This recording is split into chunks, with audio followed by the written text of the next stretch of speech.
All right. So there has been pretty much of technical glitch in the recording of this week's tutorial. So basically, I recorded it already while solving it.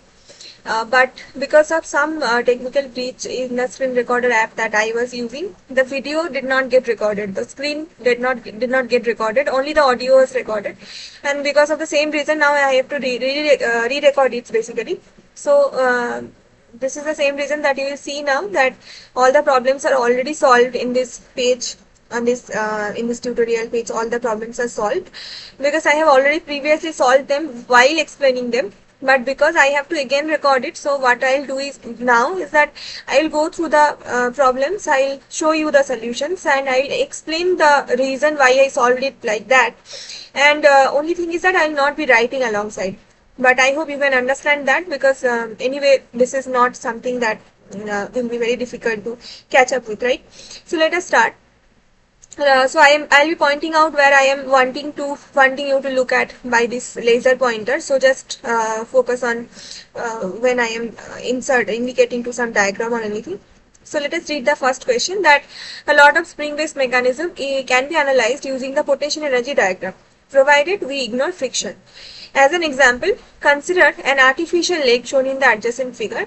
One of the critical requirements in the design is to prevent the knee joint from buckling under load when the leg is straight. As a very simplified model, we describe the artificial leg by the two light links of length L and with a torsion spring at their common joint, which is supported by a mass of M. So this is the model of the artificial leg. This is the artificial leg basically, and this is how they have mathematically simplified that model. That basically instead of this leg here, you have a mass. Okay, so this mass is being held by this joint link, each of length L. Two links are there. They are joined in between by this torsion spring is at their joint on the joining link. So the torsion spring is what that is given over here, that torsion spring is like an usual spring, but instead of linear deformation and restoring force, it coils and develops a restoring torque, which is capital M equal to K times beta. So basically in regular spring or linear spring, you have a linear deformation, right, which is, let's say, x in the x direction if you want to think. So then the restoring force becomes F equal to minus kx. But for a torsion spring, instead of a linear displacement, you now have a linear deformation. Instead of that, you have an angular deformation. That means it actually gets deformed by some angle, and in this case that angle is beta, right? And because of that, there will be instead of a force, there will be now a torque, because whenever there is this angular representation, so instead of force you have to represent that in terms of torque. So because of which that restoring torque appears, which is equal to K times beta. So it is equivalent to the expression of a restoring force. Just instead of the length dimension x, you have now the angle dimension beta. K is the spring constant that remains same. Now here beta is the angle of bend at the joint between the two links, and K is the torsional spring constant, as I have said. Now determine the minimum value of K, which will ensure the stability of the knee joint for beta equal to 0. And the hint that is given to you is that for torsion spring, the potential energy is given by half K beta square. Again, this is similar to the regular springs where the potential energy is given by half K x squared. So instead of x, now you have beta everywhere, right? And instead of the force, you have now torque. Now, so let us go back and look at this mathematical simplified model for this artificial leg. That basically here the leg is carrying a mass load of small m, and that mass load is being held by these two links, each of length L. So this is length L and this is also length L, and this is where it is touching the ground. Now, in between the joint, so this is, you can think of it like a knee joint, right? So where in our usual legs, we have a knee joint from where it can bend or anything like. So here also, to simulate the similar effect, here they have taken a link between two rod kind of a thing, and in between they have put a torsion spring which can actually coil and roll, and it can allow you to move it in different angles like that. So, and that spring has a spring constant of K. Now the angle of bend that it makes, that spring makes while it gets deformed at the knee joint is beta. So this is the angle beta, this is the rod, and this is the like extended length from the lower part. So the like bending angle between these two links is in this case beta, because you can see that the leg or this rod in this case is not straight, it is actually bent at some angle at the knee joint, right? Now all these things being mentioned, it is said that you have to find out the value of minimum value of K, which ensures the stability of the knee joint for beta equal to 0. That means when the leg is straight, when beta equal to 0, that means there is no bend, right? So then the leg is completely straight, and in that position you have to find out what is the minimum value of K, which ensures the stability of such a configuration. Now, for such kind of cases, because you see there is a potential energy information given, and already it is mentioned that you have to solve it by potential energy diagram, that leads us to how to know from a potential energy information whether we are in an equilibrium state, or if we are in an equilibrium state, then whether that equilibrium is a stable equilibrium or that is an unstable equilibrium. How to understand that? So to get that idea, I had drawn here a potential energy diagram, which is Vx is your potential energy versus linear dimension of x. So here considering for simplicity 1D case, which is Vx versus x, right? Now let us draw a heel kind of a structure. So here that is shown a heel kind of a structure, and top of the heel we have a ball, let's say. This black colored circle is a ball, and then if you when the ball is sitting on the heel, it is not disturbed by anything, then it sits at rest, right? So this can be considered as an equilibrium point. But whenever you push the ball slightly, very slightly in either of the directions, either this way or this way, then what will be the natural tendency is that the ball will start falling down this slope and it will come down, right? And it will not get back even if you stop applying the force. So once you apply the force, it falls down and it does not come back automatically even if you take back that force. So that kind of an equilibrium is called an unstable equilibrium, because very clearly it is unstable. Why? Because even if it is at rest when it is at equilibrium, but as soon as some amount of force is applied, it actually tries to go away from its equilibrium position. It never comes back. So that is why it is unstable. Rather, in the other case, if you take a dip kind of a feature like this in the potential energy diagram, then you see that when you place your black colored ball at the dip of the at the dip position, so then it is at rest otherwise, because there is no other force that is acting, so it is at equilibrium, there is nothing happening. And in this case, if you now slightly push the ball in either this direction or this direction, then what will happen is that it initially tries to climb up to the slope to some extent, and then as soon as you remove your force, as soon as the force becomes 0, it will again try to fall down back to its original equilibrium position. That means it not only it sits at an equilibrium position, but always it has a tendency, even if it is disturbed from the equilibrium position, it will always have a tendency to come back to the equilibrium position. That is why it is called a stable equilibrium position.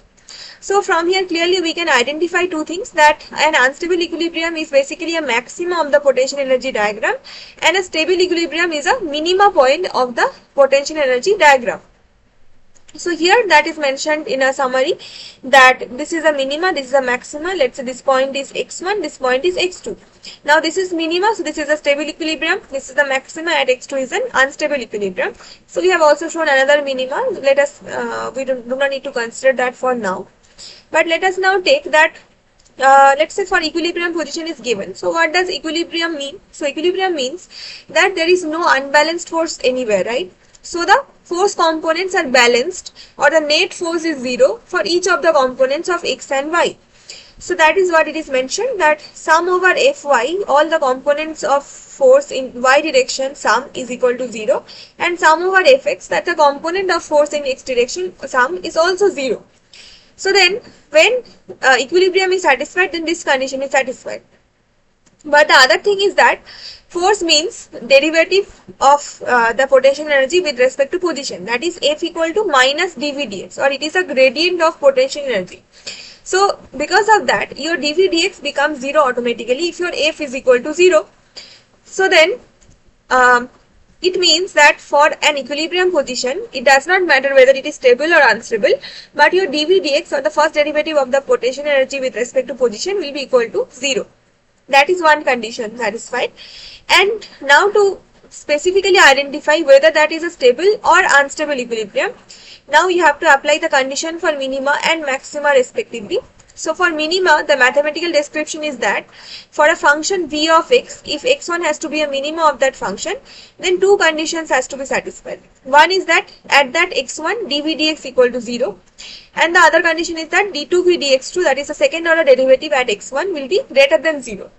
That means you can remember it like this, that even if it is a minima, but it is behaving opposite to its expected behavior. That means it should be lower, or rather it is greater than 0 in the second derivative. So that is how the curvature is actually acting like.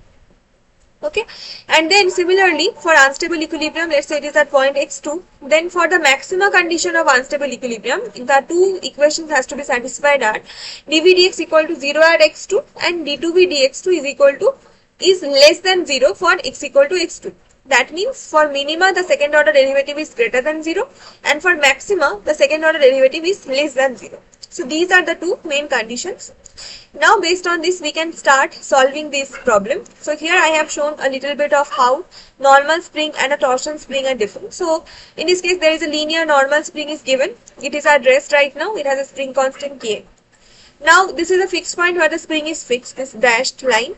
Now under the force the spring is, let's say, stretched to this direction. Okay, so now what is the deformation length of the spring is that this much amount, what is shown by this bound arrow here, and let us take this deformation as x.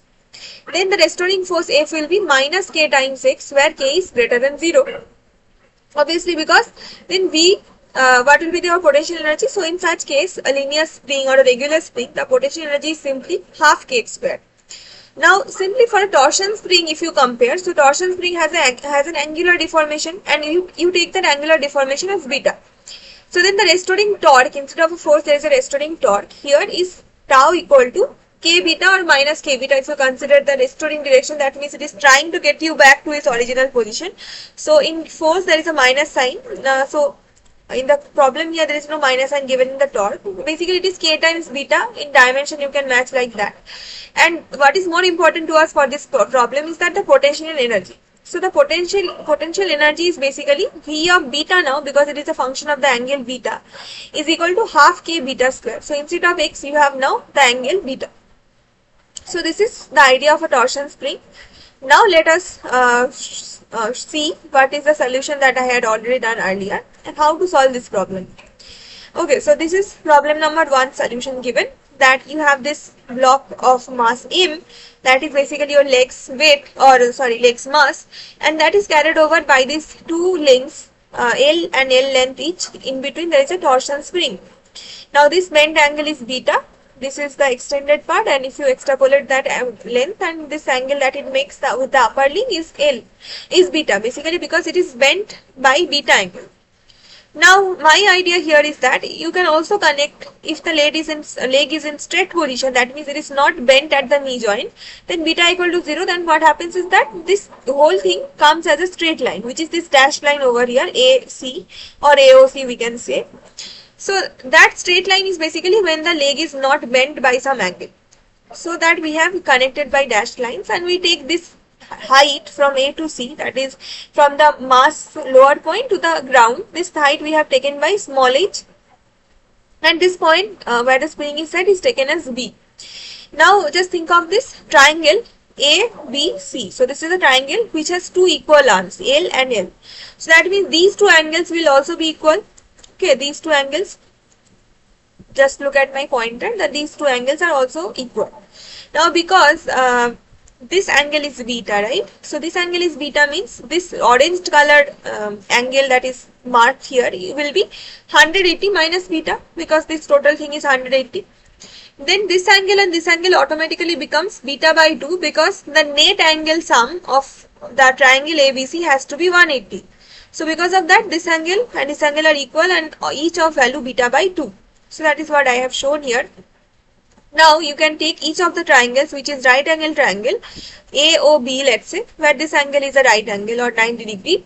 So then this angle is beta by 2. So if you take cos of beta by 2, this is basically h by 2, because up to O to A this is h by 2, and then O to C is again h by 2. Then the total thing is h.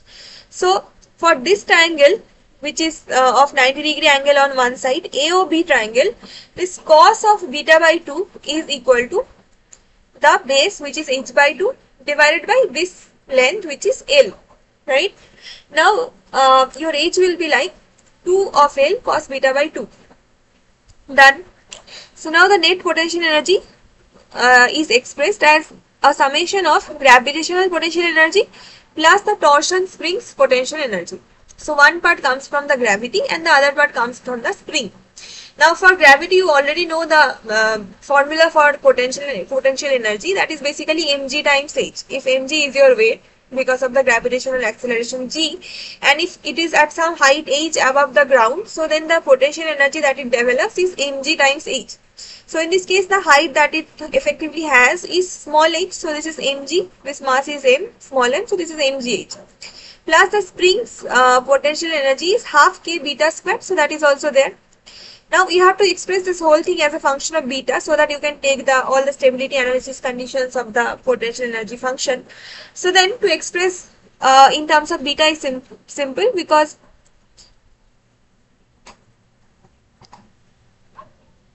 this m and g are both constants and k is also a constant. So this m and g are constants and k is also constant. So you have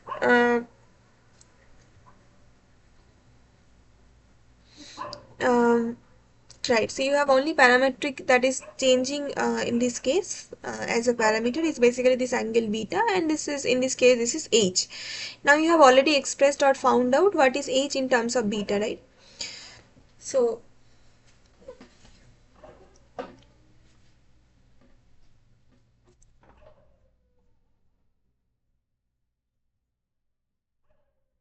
just 1 second. Okay, so let's resume. Right, so we are here just we are discussing that how do you get the angle to be beta by 2 from here to here. When you get from the triangle rule that h equal to 2L cos beta by 2. Now as I was saying that your net potential energy comes from two terms. One is this gravitational potential energy and the other is the torsion spring's potential energy. And you know the expressions that V gravitational is basically mg times h, where h is the height from the ground, right? So this is the height from the ground h. And the torsion spring potential energy is already given in the question as a hint. So that is half k beta squared. Now you express the whole thing in terms of beta so that you have V as a function of beta. Right, so because you want to take only one independent parameter and the V should be a function dependent on that independent parameter. So this is simple because you already have h expressed in terms of beta. So you just replace that here. Okay, and you get the whole thing as a function of beta. Now, as I have already mentioned the condition for equilibrium and stable equilibrium, so you already know that the condition we need to apply is basically dv d beta equal to 0, which is the first order derivative with respect to the independent parameter, that is angle beta here, is equal to 0. Okay, and so if you apply this first condition and then on this v beta expression, if you take the first derivative with respect to beta, then you end up with an expression like this. Okay, and you have your first, another equation comes from this derived. If you solve simplify it, it comes like this, equation number 2. Okay, now if you say beta equal to 0 in this equation, you will see that sine 0 is 0 and beta is 0. So 0 is a solution to this equation, right? So this whole thing, this equation number 2 has a solution, valid solution, beta equal to 0. That means it verifies the point that beta equal to 0 is indeed an equilibrium location for such a potential energy function. Why? Because it satisfies the condition dv by d beta equal to 0 for such value of beta. That means beta equal to 0 is an equilibrium position. Now is that a stable equilibrium or an unstable equilibrium? To identify that, you take the second order derivative with respect to beta. So then d2v by d beta 2, if you know that if that is greater than 0, that means you are sitting at a minima of the potential energy, and that means it is a stable equilibrium, right? So then what you do is that on this function, on this dv d beta, you take another derivative with respect to beta, and you get is this thing. Okay, this minus mgl cos beta by 2 plus k this thing. Now if you now focus on this, that if beta equal to 0, then cos beta gives you 1, right? And then it is just minus mgl by 2 plus k greater than 0, right? So that means if you put your beta equal to 0, then k is greater than mgl by 2. So this basically answers our question that if beta has to be a stable equilibrium position, then it has to satisfy both dv by d beta equal to 0 and d2v by d beta 2 also greater than 0. So because of that, to satisfy the second condition, you get automatically this relation that k should be greater than mgl by 2. That means your k value should be, at least minimum value of k should be half mgl or 0.5 mgl, which is your answer. So with this we solve our first problem. Then let us look at the second problem. So it is saying that this is another practice problem for using potential energy diagram methods. The adjacent figure shows a spring-based mechanism for sliding motion. In figure 2, the end of the uniform bar of mass n and length b can slide freely in the horizontal and vertical guides. The spring has a stiffness k. It would be undeformed at the position theta equal to 0, that is when x equal to 0. Obviously theta equal to 0 is a position of equilibrium. However, there is a second position of equilibrium for non-zero theta equal to theta naught.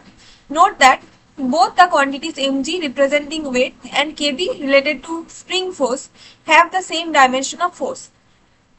Now I have already read a long part of the question. Let us now try to disintegrate different parts of this question to understand with the diagram and what should be our approach to solve. So this is a rod sort of a thing which is supported on both a horizontal and a vertical support. Okay, so this is circular things are like sliders. It can be supported, it can move along the x or along the y direction like that. And additionally on the x road direction there is a spring. This is a regular spring with a spring constant k. Regular, I mean that it has a potential energy of half kx square. That means it has a linear deformation of x. Right? Now this rod is making a theta angle with the vertical axis. And the length of this rod is small b, right? Now, obviously if theta is equal to 0, that means this rod is exactly straight up. This is not at some angle bend, but this is actually when it is straight along the vertical axis, then theta equal to 0.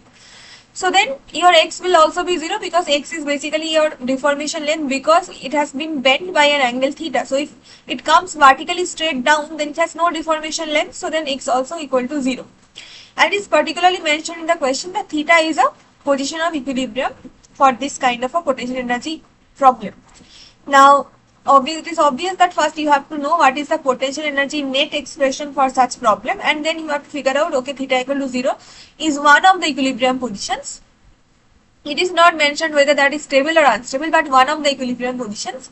But they are also mentioning that there is another non-zero theta equal to theta naught, which is another equilibrium position. So there are basically two equilibrium positions. One is 0 and the other is non-zero value, which is theta naught. Now it is said that the quantity mg represents the weight and kb is the spring force, have the same dimension of force. Obviously because kb is the dimension of the restoring force for the spring. Okay, and mg is the weight. So both are having the dimension of forces, and so the ratio becomes dimensionless. Mg by kb is dimensionless. Show in your analysis for the non-zero equilibrium configuration that cos theta naught depends on the dimensionless ratio of mg by kb. So whatever is your theta naught for this kind of potential energy problem, you have to show in your derivation that cos theta naught has a relation or link with this dimensionless quantity mg by kb, which should not be surprising if mg by kb is half. Which should not be surprising. Now they are saying that if mg by kb is equal to half, then identify the correct statement about the stability of the equilibrium configurations. If that is the case, then basically what they are asking is that you have to find out the another equilibrium, non-zero equilibrium position theta naught, where cos theta naught depends on mg by kb ratio. And they are taking the ratio value to be half, then you have to identify the correct statement about the stability of these two equilibrium positions, and there are multiple options saying if theta equal to 0 is stable or theta equal to theta naught is stable or unstable. Whatever is the point, you have to justify that, or you have to show that. So now I will show how I have solved it. So this is the diagram. So I have simply tried to draw it. So this is basically the rod which has a total length of b. So I have divided into b by 2 from its mid or center point. So this is the point from which its center of mass acts. So the overall weight of this rod will be acting from the center of mass downwards direction. That is the mass of m times g. And it is supported on the horizontal and the vertical sliders like this. And it has been bent by an angle theta. Okay, and so we take that this center of mass is where there is an effective weight mg acting downwards, and there is also this kind of a spring that is attached horizontally, which has a linear deformation length of x, right?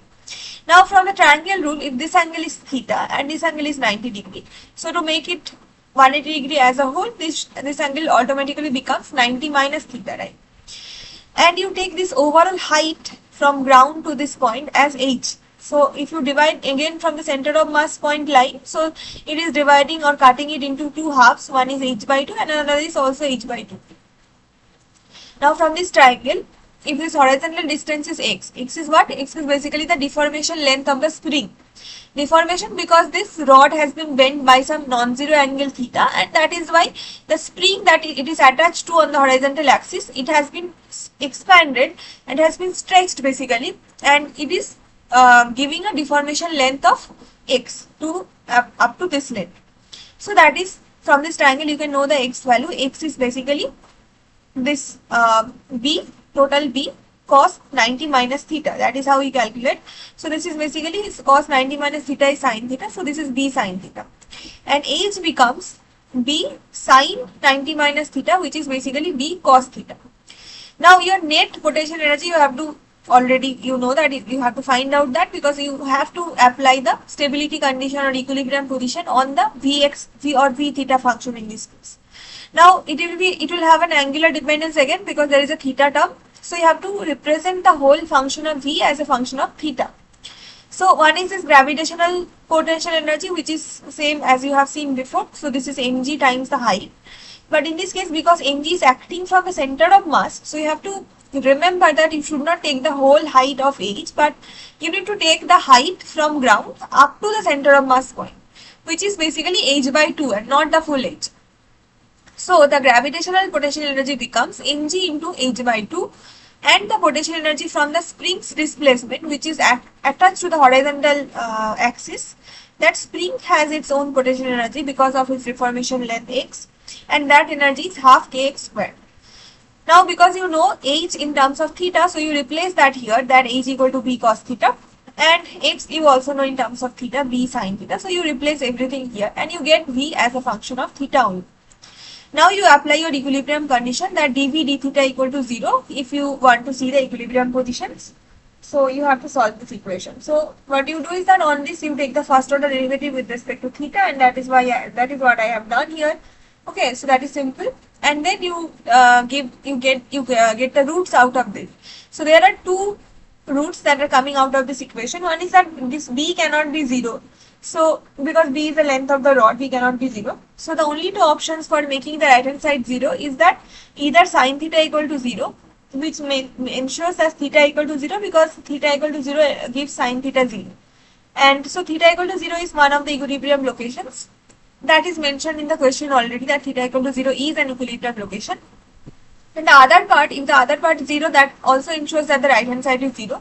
So this is giving you another root for this equation, which is minus mg by 2 plus kb cos theta equal to 0. So that gives you cos theta equal to mg by 2 kb. Okay, so basically this is happening at another equilibrium position, which is a non-zero theta, and that location is marked in the question as theta equal to theta naught. So basically your another equilibrium position apart from theta equal to 0 is theta equal to theta naught. So that satisfies this condition, that cos theta naught is equal to mg by 2 kb, because this is satisfied only at the equilibrium. So another root of theta for the equilibrium condition is theta naught. So you replace theta by theta naught and you get mg by 2 kb as a relation.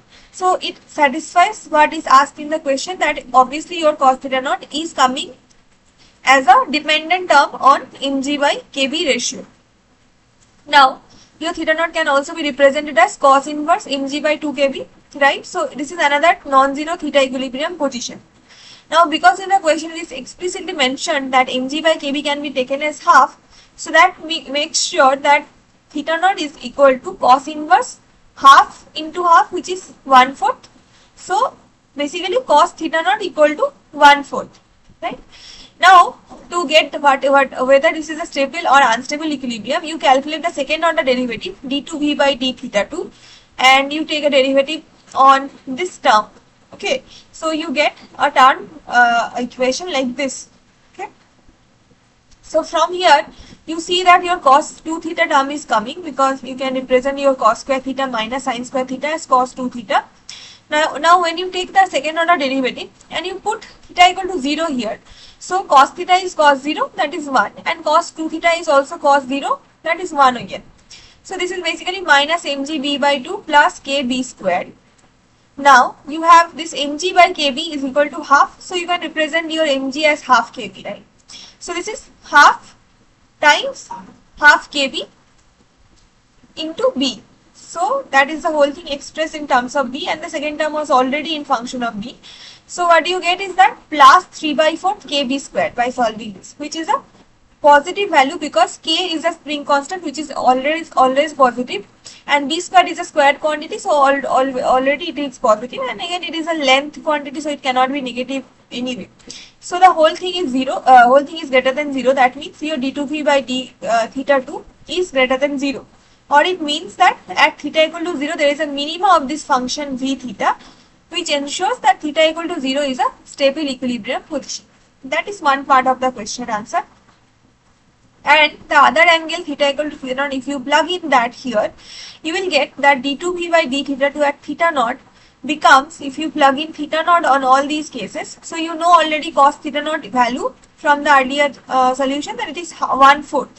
Now for cos 2 theta naught, you can represent that as 2 cos square theta naught minus 1, because cos 2x is 2 cos square x minus 1, and then again you use the value of cos theta naught from here, and you get a value of minus 15 by 16 kb squared, which is again less than 0 because there is a minus sign and all other terms are greater than 0. So this overall d2v by d theta 2 is coming as less than 0 or negative for theta equal to theta naught. That means theta naught is a unstable equilibrium location, because here v theta function has a maxima, and you know whenever that there is a maxima in potential energy, that means it is an unstable equilibrium.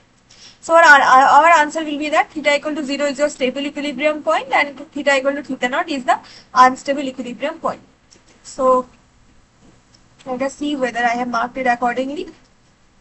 Yeah, so this is the correct answer, that theta equal to 0 is stable and theta naught is the unstable. Done. Now question number 3 is about virtual work principle. This is a spring-based mechanism. This time use the principle of virtual work to solve this problem. Ignore any friction. The spring constant K is unstretched when theta equal to 0. What is the expression for the force P required to deflect the system at an angle theta? Ignore the mass of the bars for simplicity. Now you can see here there is a link kind of two lengths are linked, and each of them has a length L. And it is fixed at two locations. One location is downwards here with a vertical axis, and on the top it has a spring attached, and that spring has a fixed point on the other part of the wall. So this spring has a spring constant K. Now whenever this link is bent like that, so that obviously it makes a non-zero angle of theta, so that there is an obvious stretch on the spring that is attached to it. So this K spring constant spring getting stretched because of there is a force P that is applied from this connecting link here. So now just try to think of it like this, that when there is a no force P, so it is basically no bent angle should be there. So this whole thing becomes a single rod joint, and it makes an angle theta equal to 0. Now once you take this position and you pull this position this side by a force of P, so then obviously this comes right this way, and this will be bent by some angle theta which is non-zero, and this will eventually create a pull on the spring as well, right? So spring will have a deformation, and that will have all sort of implications. Now instead of the potential energy diagram, now you have to use the principle of virtual work in this case. Okay, so principle of virtual work you have to use. Now, to proceed with that, you must know that what is the principle of virtual work actually to actually implement this in this problem. So, I am sure you have already learned it from the lecture itself. So, I'll not go into much details, but I have written earlier for the context of it.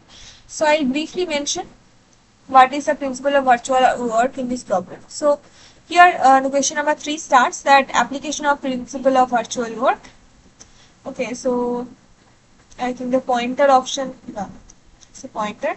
So basically virtual work principle states that your net virtual work is delta u for some virtual displacement of delta r vector, where on the object that you are working with, on that object from all the sides there are different forces acting like F1, F2, F3, from all the different directions forces are acting on this. Okay, and basically it has a virtual displacement, net virtual displacement of delta r vector, which is a vector quantity, and force is also a vector that you know already. So what happens is that your potential energy delta u becomes uh, like this F vector dot delta r vector, F2 dot delta r vector, like a dot product of force time displacement is the potential energy basically that you know. So this whole thing becomes a sum over F dot dr vector, because there is a summation of all kind of forces acting, so sum over F dot dr. Now for the net force you can divide it into different components x, y and z, so that is sum over Fx x cap, sum over Fy y cap, and sum over Fz z cap. This is happening, and this is dot product with del x x cap, del x y cap, del y cap, del z z cap. So this whole thing becoming Fx del x sum plus sum Fy del y plus sum Fz del z. Now, as per if the system is in equilibrium, then you know that forces are balanced. So for all component of forces, that is equally true. So that makes your sum over x Fx 0, sum over Fy 0, and sum over Fz 0, which makes the entire term of delta u to be 0. So this ensures that whenever you are saying your system is in equilibrium, okay, so that not only just means that the forces are balanced or the individual components of each component of force as a net will be 0, but that also means that your net virtual work will also be 0, which is this delta u becomes 0. This is your virtual work principle, which ensures that your system is in equilibrium, that because of that your delta u becoming 0. Okay, so we'll be implementing this principle for our solution as mentioned or suggested in the question. Now, I have tried to draw the same diagram, that whenever the rod is simply put like that, there is no bend angle, so theta equal to 0, because no pulling force is there acting in the joining link. So the spring remains in the unstretched position or rest position. Now on the second panel, if you look at the second panel, you see that now there is a pulling force from the connecting link of the rod. This is P non-zero, and that is why it is bent by some angle theta on both sides. This is also theta and this is also theta, and because of which there is a pull on the spring of spring constant K, and that pull causes a deformation along the y-axis of the spring, and that deformation length we take to be y, right? So this dotted line and this dotted line, this was the earlier rest position, and this is the currently stretched position of the spring. So if you subtract that, you will get the pull on the spring, or the deformation length of the spring, which is y. We take as y. So this is causing a restoring force on the spring on the opposite direction, which is along the upwards direction, which is minus ky. Now we also denote whenever this is making a triangle like this, we take this side to this side as total, dividing into two parts from the center point if you divide. So this is A, this is A. So the whole thing is becoming 2A. And now for the triangle MNO, if you take this right angle triangle MNO, then cos theta becomes, so this is theta, right? So cos theta is equal to this base A divided by this length L.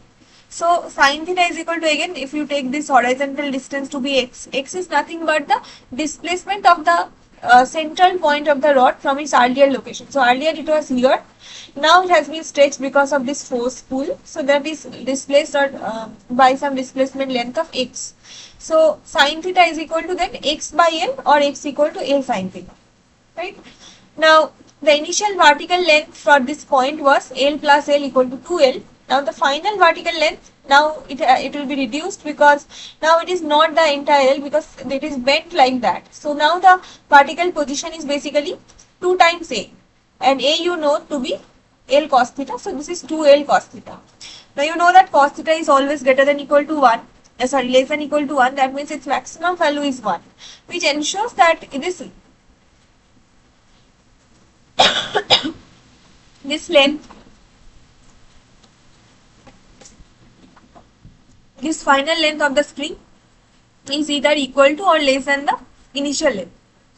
It becomes equal only when theta equal to 0, okay, and cos theta equal to 1. Otherwise, for any value of non-zero theta, it will be always less than 1. That means after bending, this length will be reduced from the earlier length. Now, because this whole system has two fixed joints, one is this fixed end B and other is this fixed end A, so the overall length cannot change, right? Because this is bound to be this kind of a bound system. So, to compensate for the length reduction here, it will get compensated from the spring getting stretched as a result. So earlier the spring had no deformation, but now because its length has been reduced from this rod part, because it has been bent over like that, so the overall fixed points length in between has to be constant, and that extra length has to be compensated by the spring over here, and that is compensated by this deformation of the spring, that is y. Okay, so then what is the deformation value y? So y is equal to basically this difference, because that is the same distance of length that is compensating, that is being compensated by the spring. So this is 2L minus 2A, which is 2L minus 2L cos theta, which is 2L into 1 minus cos theta. This is the amount of stretch in the spring. Now once you know y, you can find out what is delta y. You just take a derivative. So this is 2L delta of 1 equal to 0, and cos theta you get minus sin theta, you get plus minus cos theta, you get plus sin theta from the derivative, and delta theta. So this is 2L sin theta delta theta. Now x is also L sin theta, so delta x becomes L cos theta delta theta. So what is the net virtual work done? That is delta u equal to sum over x fx delta x plus sum over y fy delta y.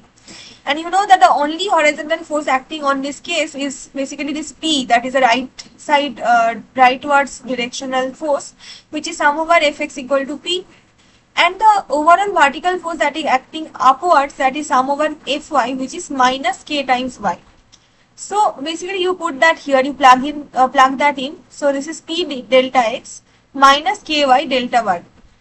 Now you know that delta X equal to L cos theta delta theta, that you have calculated. So you replace that here, and delta y and y value also you replace in terms of theta from this and this expression.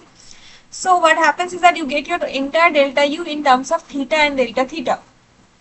Now you apply your principle of virtual work. So you take a common of delta theta, and this, because delta theta cannot be 0, so then the only option to make the right hand side 0 is to plug that whole thing is equal to 0. Now that ensures that your P is equal to just this expression. So from here we have already, if you simplify the sin theta by cos theta becoming tan theta and so on. So you get a final expression for the pulling force P, which is 4KL tan theta minus sin theta. So if you go back and you look at your options, you will see that this is the correct answer that you can get. Okay, so this is the option number D. Now come back to question number 4. So there is another practice problem to apply the principle. Again, this should be solved by them, as suggested by them, by the principle of virtual work. Consider the mechanism shown in the adjacent figure. If P is equal to 10 Newton and L equal to 10 centimeter, then the equilibrium value of the angle theta is equal to 40 degree. The magnitude of the couple M required to maintain the equilibrium of the mechanism in this figure will be what? So basically this is kind of a structure like that. And if there is a pulling force P acting on this end point, so when it is completely pulled like that, so then this theta angle becomes 0, right? This theta becomes 0. This is completely straight and no bend angle. Okay, and but that is a overstretched condition. In this case, it is said that equilibrium comes at an angle of theta equal to 45 degree. That means when it is like in a rest position, so this theta is at a 45 degree angle. So this whole thing is at an equilibrium, and this P value is given, and this length value L for each of the connecting joints is given. Now this M in red arrow is basically the torque that acts here. So this couple means the couple of force, which is the torque basically. So you have to calculate what is the magnitude of M that is required to maintain the equilibrium for this mechanism. Okay, so basically if your so this is P, this is L, L and L. Now here they have mentioned there is an angle theta here, so this is same as this angle here, and this torque M is acting over here like this with respect to this reference mark. Now you have to use the principle of virtual work. So what do you do is that you first draw this diagram. So this, from this triangle of this point we take as the reference point. This is E, this is the B point, this is C point. So and this length we call x1, and up to this, from this length we call x2. So the entire length becomes x equal to x1 plus x2. Now you take the triangle EB C first. So this is not C over here, so C should be lower than that. So C should be here. Okay, C should be here, and this is, let's say, this is G. So for EBC triangle,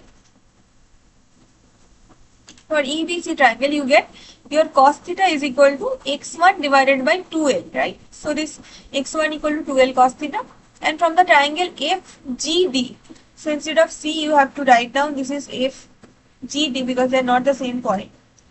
So if GD tells you that if you take this smaller triangle, so this cos theta is equal to x2 divided by L, where x2 equal to L cos theta. Now your x becomes x1 plus x2, which is 2L cos theta plus L cos theta, which is 3L cos theta, and delta x equal to the derivative of that. So this is minus 3L sin theta delta theta. So net potential energy change delta U is equal to, from the mass from the torque or force couple M, one part is that, and one part is from the normal pulling force P along x. So you know, if there is a angular couple of the force, that is basically the torque acting, so it will have an angular displacement, and if you multiply both of them, you will get a work done or an energy equivalent term. So that is what is happening here, that because of this torque M, so this is M delta theta is the virtual work done by this torque M, and for this force P, that is basically P times delta x, that is a virtual work done by this force P. Now once that is done, so you have the virtual work principle, that is delta U equal to 0, or M delta theta minus 3PL sin theta delta theta equal to 0. So you basically put your value of delta x here, because you already know x, so you can take a derivative and you can get delta x. So this is the case. So then M, because delta theta cannot be 0, so M equal to 3PL sin theta. Okay.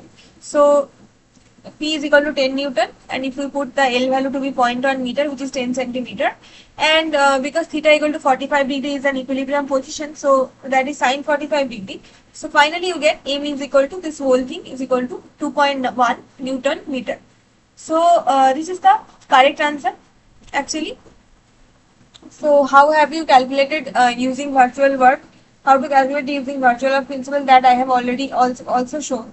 That nothing but you have to find out what is delta U, then you have to express it in terms of a single term preferably, and then as per the terms you can be putting values and get the final answer, which is in this case 2.1 Newton meter. So the value is 2.1 Newton meter, and the hint was that it should be between 1.9 to 2.3, which is satisfying our range of value. Okay, now question number 5 is that a homogeneous rectangular block of mass n with width b and height h is placed on a horizontal surface and subjected to a horizontal force P, which moves the block along the surface with a constant velocity. The coefficient of kinetic friction between the block and the surface is mu k.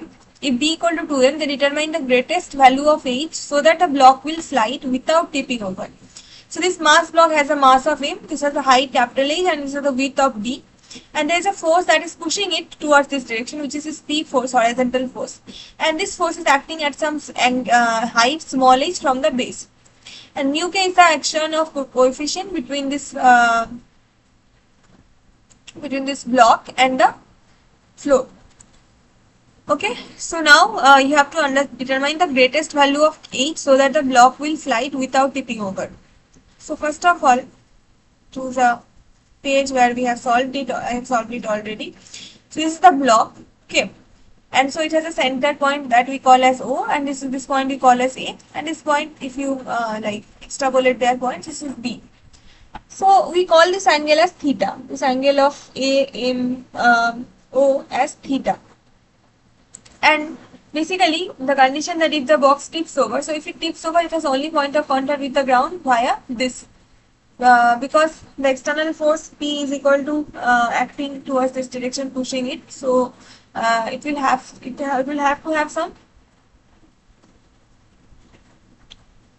reaction force at least when this is at the verge of tipping over. So normally reaction force for a planar plane is basically mg downstairs and downwards, and n upwards. So n equal to mg. But in this case, that is not the problem here. Rather, your total reaction force, because when that is tipping over, so the box tips over like that. So the total reaction force of the box will be concentrated only on the contact point A. So now if that is the case, then you can say that all the boxes reaction force, because of it sitting on top of the ground, will come from the K point at the upwards direction. So that is what is happening, that if your AOB angle you take, then your tan theta becomes B by 2 divided by H.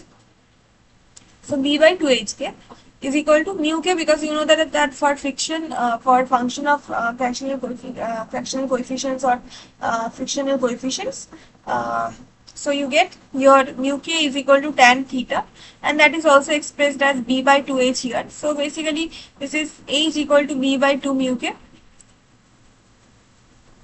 and it is mentioned in the question that you have to set B equal to 2m. So this is m by mu K basically, but for the sake of it we can take the mass to be unity, so m equal to 1. So then tan theta is equal to mu K is the coefficient of virtual friction, the coefficient of kinetic friction. So that is what is giving us that H is equal to 1 by mu K. So even if H is the height of a different dimension or different quantity, but H is representing mu K as H equal to 1 by mu K, which is our answer in this case.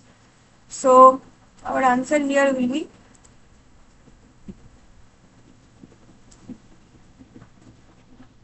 one by mu K is the correct answer. You can see that for yourself. Now, question number 6 is that in the adjacent figure, a ladder AB leans against a wall. Assuming that the coefficient of static friction mu s is 0 at B, determine the smallest value of mu s at A for which equilibrium is maintained. So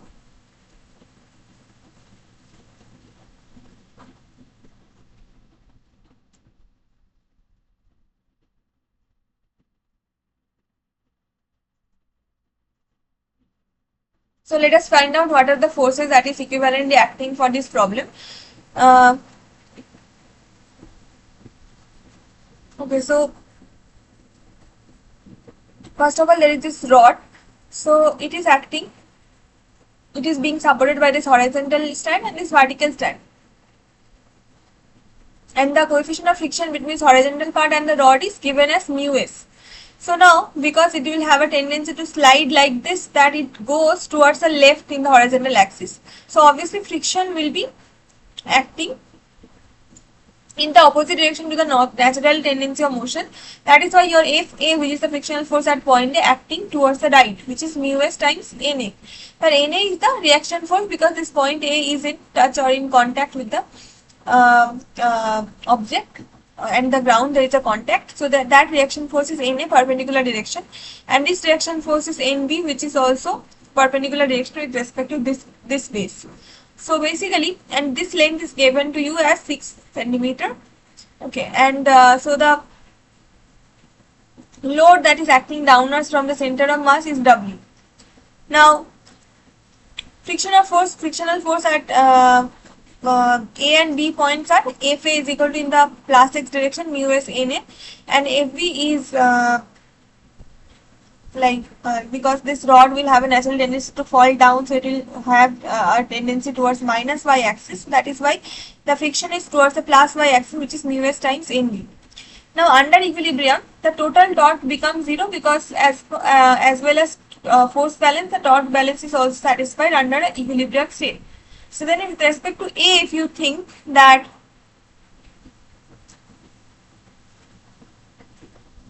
with respect to A means your reference point is A, so because the mass, the torque is calculated from this point. So then it is W is the vertical component of the force, and the horizontal distance between them is 1.25. So W times 1.25 into x cap cross minus y cap. Okay, so that is there. Y x cap cross minus y cap. I hope I do not need to explain it again and again to you, but you already probably understand that I am just writing down the axis directions of the weightage, so that we can get an idea about the torque direction. So if this is along plus x cap and plus y cap, then this W, so this force torque is basically force times the perpendicular distance from the center point or the reference point towards the application of force point. So if that is the case, then the first case, the force is acting downwards by this W weight. So W into the distance is 1.25. So 1.25 x cap into cross minus y cap, because x cap is the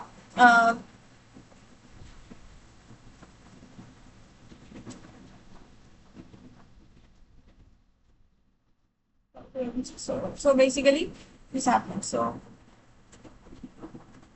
W is in the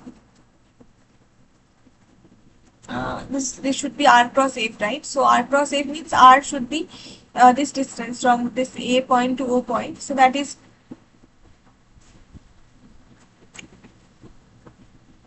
plus x cap direction towards this, and f vector is acting downwards in the minus y cap direction, so that is minus y cap. So that is why the torque becomes the displacement vector x cross minus y. Now this Fb is a friction force that is acting upwards. So this force, or this has a what do I say? This has a torque of Fb into the distance between them is 2.5.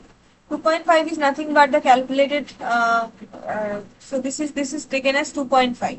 So this is Fb into 2.5 into x cap cross y cap. So this is z cap, and then the final term is Nv into 6 into minus y cap plus s cap is equal to 0.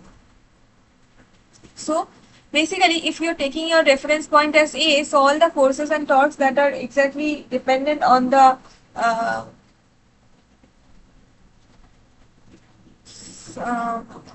if you are taking the reference point to the A, so all the forces that are exactly like passing through this point A, because there is no distance r equal to 0, or if even if it passes, or even if it is there, but they are actually like parallel to the force direction, then that will not contribute to the torque.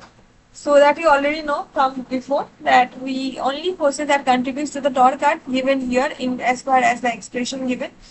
So in our case, in this picture, NA and FA, even if they are forces, they cannot contribute to the torque, as they are at the same point for the application of force and the torque reference point. So this NA, it is acting at the same point A with respect to which you are calculating the torque. So that is why NA is not contributing to any torque. And then similarly, FA is basically acting from this direction towards this direction. So again, this is crossing this point A, and this is actually torque should not happen, because in this case the application direction of the force is along the x, and also r vector is also along the x, so that will not give rise to any significant cross product, or a cross product of 0 it will give. So this whole thing is equal to 0. Now you can now solve this expression. All are in terms of z cap, just minus signs you have to take care of, and then Nv becomes this whole structure in terms of W. So then 6 plus 2.5 mu s into Nv is equal to 1.25 W. Okay, so then condition for equilibrium will be what? So this is the same condition that is expressed in some other way here. So the condition of equilibrium is a force balance condition. So sum over y Fy equal to 0. So Na plus Fb minus W equal to 0. So Na equal to W minus mu s Nb, which is the function, which is the expression of the frictional force Fb. So Na equal to W minus 1.25 W times mu s divided by 6 plus 2.5 mu s, because you just have to put the value of Nb uh, over there. So that is what we have done exactly. Now you know that for force balance condition or equilibrium condition, sum over x Fx is also 0. So this other equation mu s Na minus Nb is equal to 0. So then if you take the derivative, not derivative, but if you take the, like put the values of Na and Nb, so then some of the terms cancel out and it simplifies to a form like this, which is a quadratic equation in terms of mu. And that gives you two roots of mu s, which is 0.2 and the other is minus 5. Now because minus 5 is an unphysical mu, so 0.2 is the correct value of mu s. That is the coefficient of static friction between the rod and the between the not the road, between the horizontal axis and the dot. So that is what that we have finished with. Now we move to question number 7. Question number 7, what does it tell you is that, okay, so there is this problem. I think you have already read the problem, so I'll just try to simplify the problem to you. That there is a inclined plane which is inclined more than at the angle 90 degree in this case, and a lizard is acting like sitting on top of this inclined plane. So basically that lizard is modeled here by some mass block of capital M that is seated on the inclined plane, which is tilted more than 90 degree. That means it is, if the total angle is 180, then this angle becomes itself 180 minus 90. Now it has a reaction force that is normal to the surface. It has a center of mass acting a weight downwards, and it has a frictional force Fs upwards. And there is an external force applied M times G. Okay, so then it is asked in the question that what is the last in the question? Assume that the friction force between the block and overhang, this configuration is called an overhang configuration. This gap is large enough to keep the block at rest. If the following, if the coefficient of static fraction is mu, for what values of the range of the angles beta does the block in fact remain at rest? Okay, so basically this is your picture, and what you have to solve is that it coefficient of static friction mu value, so that some conditional beta has to be satisfied. So then if that is that much, this much is clear, and this is 90, this is 180 minus beta, so then it is also beta, right? And so if you go back and solve this, so what you will get is that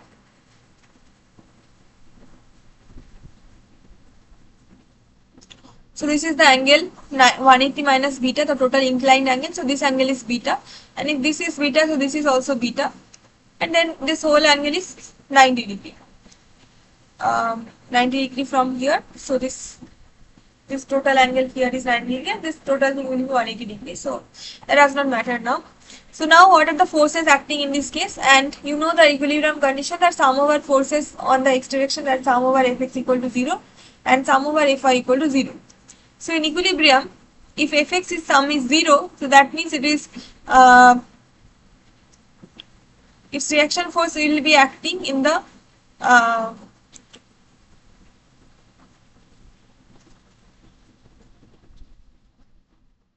this direction where it touches with this frame. So basically, if you take the horizontal component, sorry, the vertical component of the force. So basically here there is a reaction force acting because of the touch with the ground. So that is capital N. So on the same direction there is capital N and mg cos beta, and the other direction there is mg sin beta.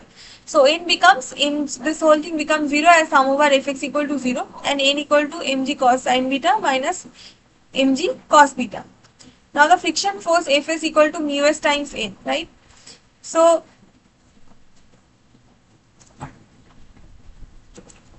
To achieve a stable condition in the inclined plane, we need that the friction force. So basically, it has a powering, like it has a driving force that will try to move the box towards the downwards position.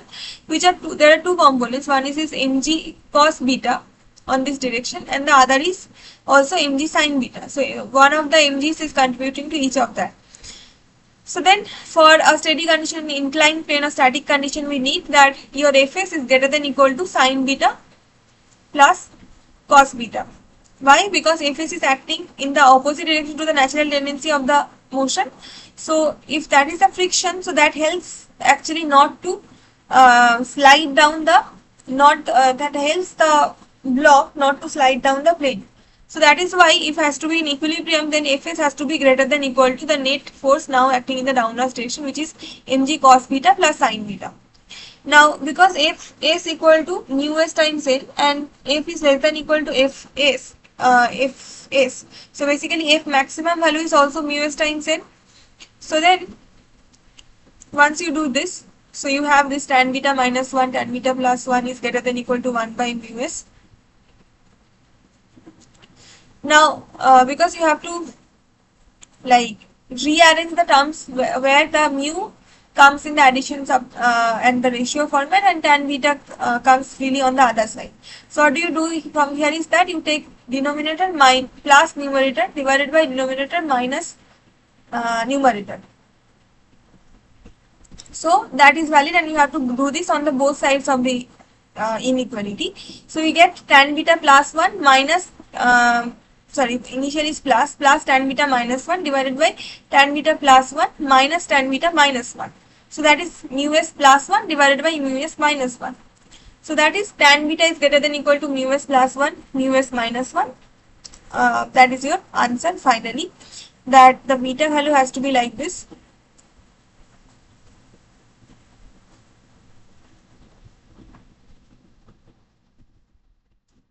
Okay.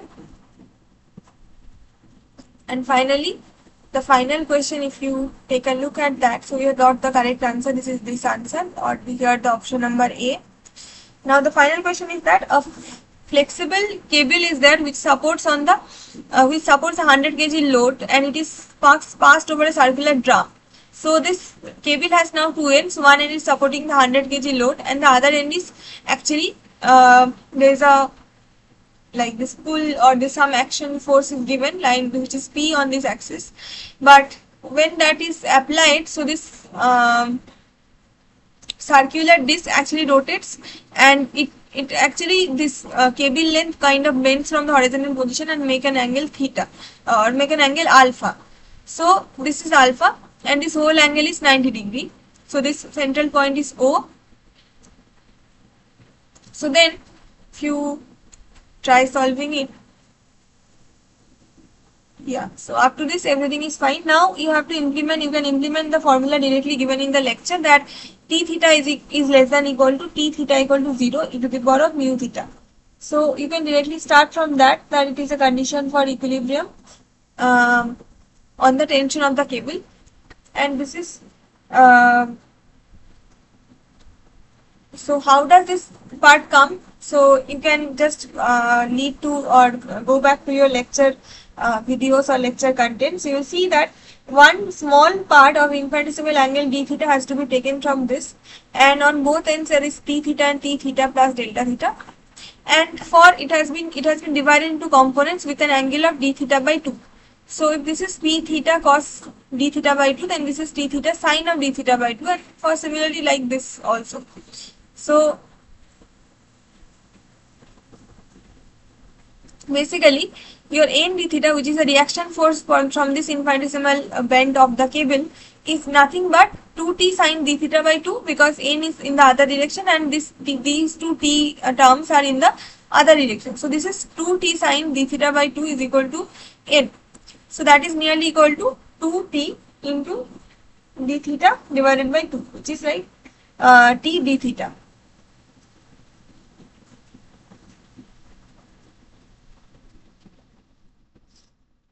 Now, once that is established, so obviously t theta plus d theta is less than equal to t theta plus dff, where ff is the uh,